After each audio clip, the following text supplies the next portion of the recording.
ஒரு வழியாக 6வது மலையில் இருக்க ஆண்டீசனை வந்து சேர்ந்தாச்சுங்க.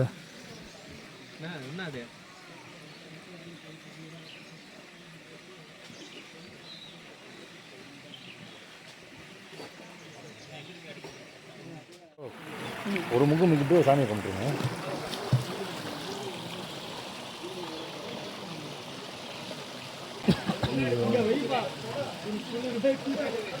ப்ரோ உங்கள்கிட்ட ஃபுட்டேஜ் இல்லாமல் என்கிட்ட ஃபுட்டேஜ் கேட்காதீங்க ப்ரோ, நான் தர மாட்டேன்.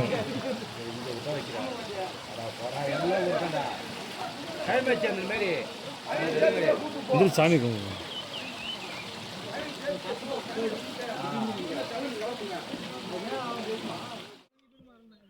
எனக்கு தெரியக்கூடிய அந்த எஜ்ஜுக்கு தான் போக போகிறோம். என் கூட ஒருத்தர் வராரு பாருங்க.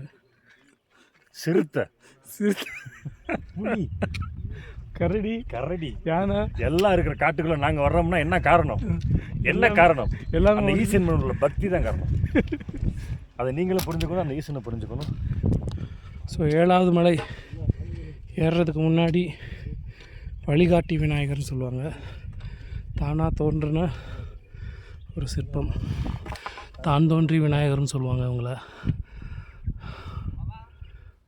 இவங்கள வணங்கிட்டு நம்மளோட பயணத்தை தொடர்றாங்க.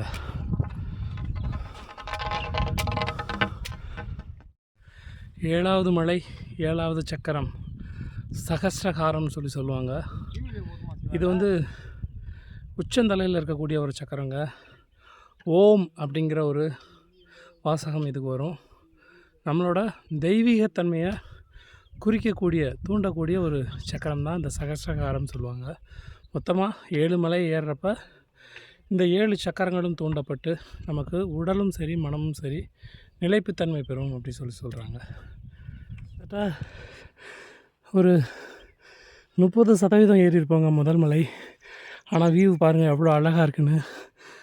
அப்பா, அந்த பக்கம் தெரிகிறது அமராவதி டேம்ங்க. ஸோ ரொம்ப ரொம்ப ஒரு 60% நான் ஏறணும்னு நினைக்கிறேன். 40% ஏறியிருக்கோம். நியர்பை வந்தாச்சுங்க. நல்லா மூச்சு வாங்குது. இன்னும் கொஞ்சம் தூரம் நடந்தோன்னா அப்பனோட தரிசனத்தை பார்த்துடலாம். ஓம் நமச்சிவாய, ஓம் நமச்சிவாய. கிட்டத்தட்ட வெள்ளையங்கிரி ஆண்டவரோட சன்னிதானத்தை பக்கத்தில் நெருங்கி வந்தாச்சுங்க. ஆனால் கிளைமேட்டை பாருங்கள்.